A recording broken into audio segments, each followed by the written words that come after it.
Alright guys, shout out everyone. Welcome to Sick Mike Vlog. For today's video guys, imamarinate na natin yung ating New York strip loin para bukas guys sa ating event sa Vancouver for 75 people. So roasted New York strip loin with peppercorn sauce. So yan, we put some marination. Ang seasoning na guys, salt and pepper, paprika, and herb oil mustard. Cajun mustard.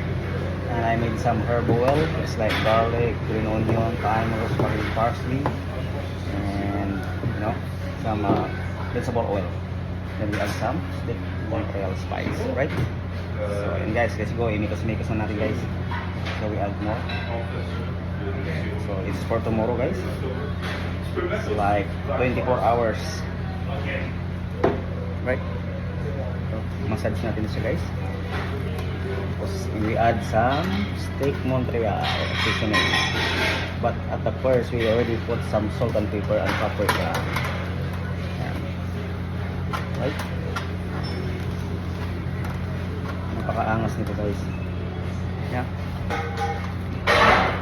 New York strip loin.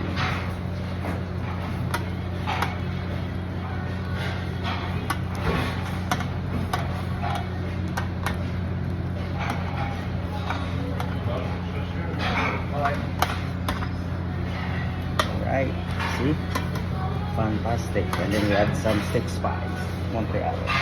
Right? Have a good one everyone. God bless us.